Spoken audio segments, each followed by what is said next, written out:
Now, once again, Raymond Arroyo. I'm Raymond Arroyo. This is our World Over Extra. We're talking about the new book, Hero, Being the Strong Father Your Children Need. And I'm talking with the author, Dr. Meg Meeker. Yes, so Thank you fun for to be returning with to you, the show. Raymond. Well, there was Yes. so much more that I wanted to talk Yes. about. We didn't get a chance to talk about on the show. So now it's available for everybody. Right. Why are you involved in this now? Why do people need this message of being that hero your children are looking for? And what made you called to this? Well, I really believe, as I told you off air, I am most proud of this work, and this to me feels most like my most significant book. And the reason I wrote it now is because I've seen over the past 20 years the denigration of fatherhood and the pushing of and the dad shaming that's going on. And many of us give a nod. You know, you'll hear television commentators, "Oh, we have father problems and we have father," but no answer. But I've also seen, Raymond, the pain in children's lives who may not have a dad at home, or maybe they have a dad at home, but he has no clue what to do.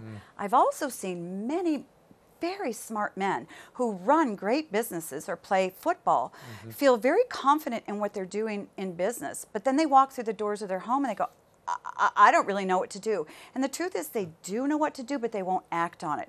Because many of them are married to strong-willed women like me who say, no, this parenting thing, we've got this. Because we've been trained to believe that over the past 30 years too, that as far as parenting, mom's the top dog. Right. Mom has it all. You know, we can work 60 hours a week and make a lot of money and raise great kids, and that's it. Thank you very much.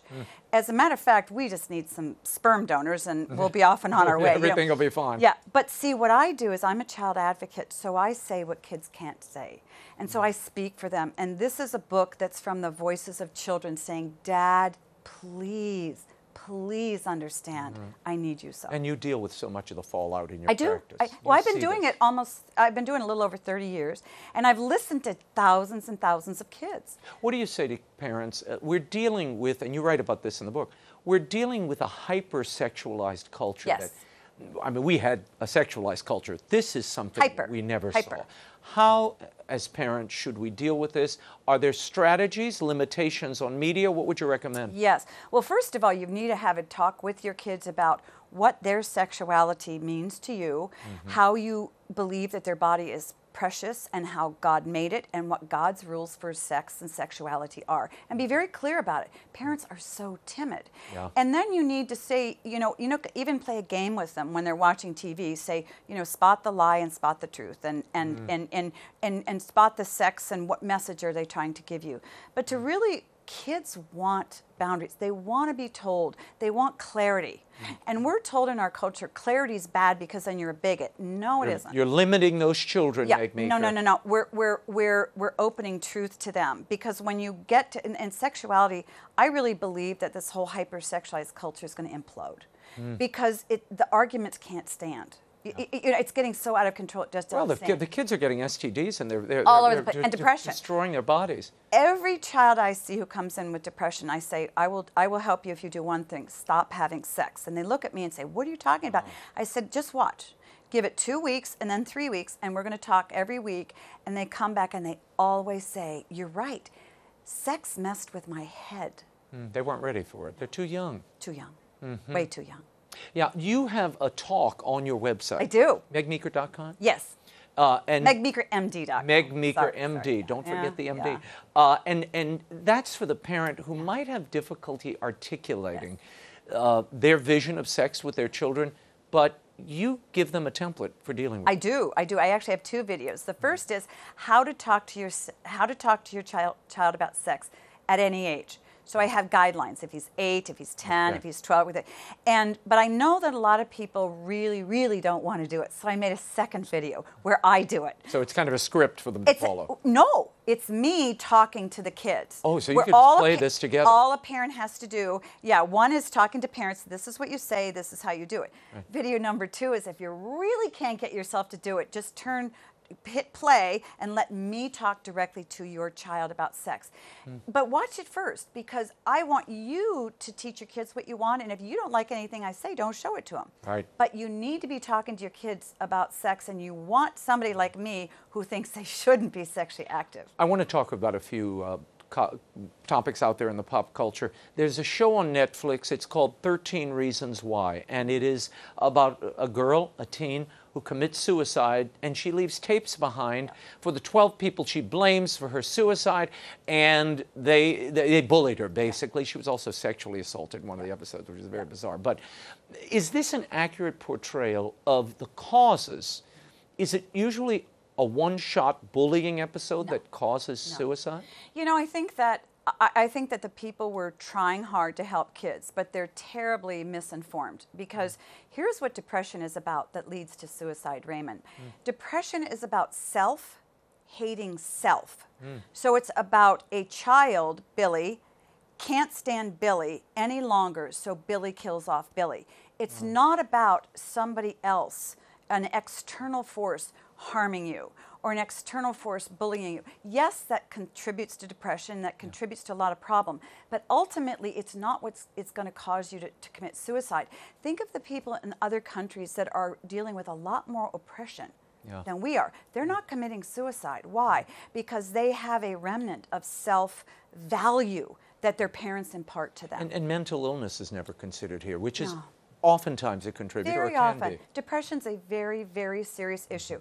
And for me, suicide is a very serious issue and should not be dealt with by a TV show. It should not be handled by Hollywood, because they're not well informed on really what causes depression and what leads kids to suicide. And that can be more harmful, because parents go, let's sit down and watch this together and I'll help you not commit suicide. No, no, no, no. If you really want to help your kids not commit suicide, spend more time with them, play with them, go for walks, let them know that you really want to hear what they have to say. Enjoy them, let them know. So it all starts in the family. If you have a strong family unit, you're going to do, that's the best thing you can do to ward off depression and suicide in your kids. There was a study I saw the other day. It's research by a professor at Illinois State University, and he found that parents who say they struggle to limit their own use of technology have children who are misbehaved, talking back, really bad kids. Is there a correlation? Oh, absolutely. Well, have you seen it in the practice? Think about it. If you came home and your wife was running around and just texting and looking and texting and looking, and so for an hour and a half, the first hour and a half you came home, she didn't even acknowledge your presence, how would you feel as an adult? Now imagine how a child feels when mommy or daddy doesn't even acknowledge their presence. And texting and using your phone in front of your kids says, you're really not that important. This is more important. And we don't mean to communicate that, but that's what we do. That's the message. Yeah. And so kids start acting up and acting terrible. Why? To get attention. They get attention. Oh, sad. Isn't that sad? Yeah, it is. Final story. There was I saw this all over the media. A woman actually married herself, and they're calling it sologamy. Yeah. Solo-ogamy. Yes. So they marry themselves. What do you make of this? I mean, we've had polyamorous relationships. Now we've so worn through all of our options. We're just going to stay with ourselves. Aren't you already married to yourself when you're born? Isn't it? Don't you marry someone else to pull yourself out of you? The thing that's remarkable to me is that somebody actually did that for her or him or whoever it was. See, this is what I mean, Raymond. You know, we're going to all of this. You know, the hypersexuality and hypergender and everything is going to implode in on itself because it doesn't make sense anymore. Think about this. Those who are transsexuals, who want to, you know, are very, very vocal, say, I'm a boy, but I really need to be a girl, so I'm going to switch and be a girl. And there are some people out there who really deeply struggle, but the majority of kids out there aren't struggling, they're playing. So you're saying, I'm a boy, a man, I need to be a woman, okay. But then you have somebody coming along who said, you know, gender doesn't really matter, we need to be gender neutral. Well, what does the transsexual say? No, we can't have it both ways. You can't like another sexual identity or gender identity enough to want to go through surgery to have it if gender really doesn't matter. That's how it implodes on itself. No, you can't have gender neutrality and transgender, but it's all strung together and it doesn't work. It's fascinating. It doesn't work. It's fascinating. And what role do fathers have in helping root a child in the sexuality that nature provided them? Enormous. Take your typical 16-year-old boy who is taught, don't smoke, don't do drugs, don't drink, play football really well. You can be very self-controlled in all these areas. I expect you to get good grades. I expect you to go to good college. I expect you to have faith, whatever. But when it comes to your sexuality and sexual activity, you really can't control it, so just let it run with it. That's a devastating message to a young boy who's going through a psychological transition of becoming a man. Yeah. So what a father does is said, you can have self-control in all areas of your life. It's hard for me. It's hard for all men, but guess what? I'm here to teach you how.